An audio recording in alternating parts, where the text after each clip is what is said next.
Turkey has gone around the world aggressively lobbying to make sure there are no references to the Armenian Genocide. Joe Biden has acknowledged the Armenian Genocide only 100 years after it happened.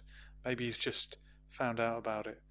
Or maybe he wants to get one over on Turkey and punish them for patching things up with Russia and rekindling the relationship. Recently, Tayyip Erdogan had criticized Joe Biden for calling Vladimir Putin a killer. And if there's one thing that Turkey don't like, it's being reminded about the genocide that they committed against the Armenians just over 100 years ago.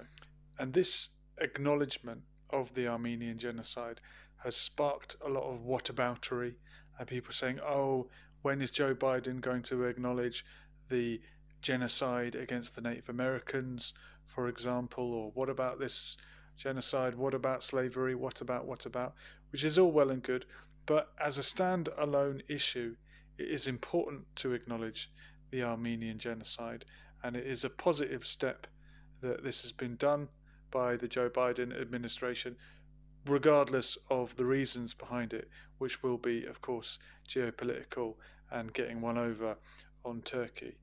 But, of course, it wasn't just an Armenian genocide. At the same time, there was also genocide committed against the Assyrian population in Anatolia and against the Greek population. And although the Armenian genocide is not as acknowledged as it should be, and there are some regimes and administrations that will never acknowledge it, but it is more widely known than the Greek and the Assyrian genocide that happened at the same time in the same place. And all three of these ethnic groups were singled out and massacred because of their Christian faith and their Christian identity, their Eastern Orthodox Christian identity. And they were seen as being loyal to their co-religionists in Russia, their fellow Orthodox Christians.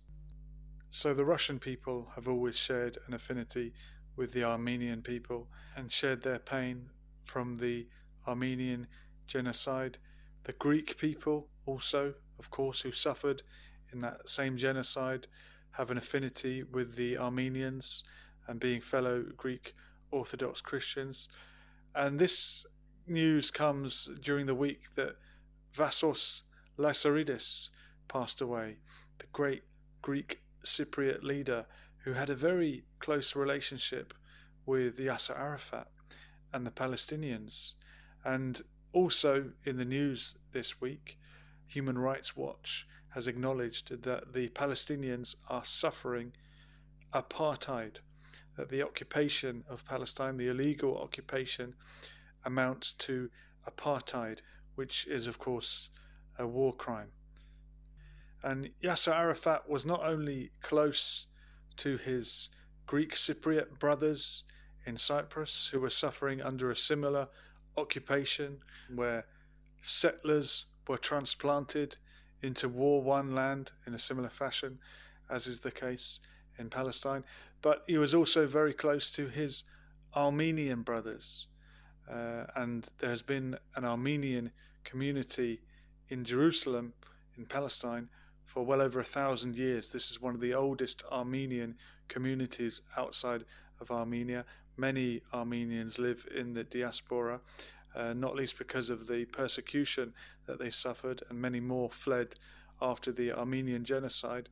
But Yasser Arafat once told Hillary Clinton, "My name's not Yasser Arafat, it's Yasser Arafatian," making his name sound like an Armenian. So he had a real affinity with the Armenian people, and I think most Palestinians will share that thought and that feeling of solidarity, whether you're Christian or Muslim, and historically around 10% of Palestinians are Christian anyway, but regardless of that, if you've suffered occupation, whether you're a Greek Cypriot or you're a Palestinian or you're an Armenian, if you've suffered being turfed out of your country and thrown off your land, driven off your land, you're going to feel a certain solidarity.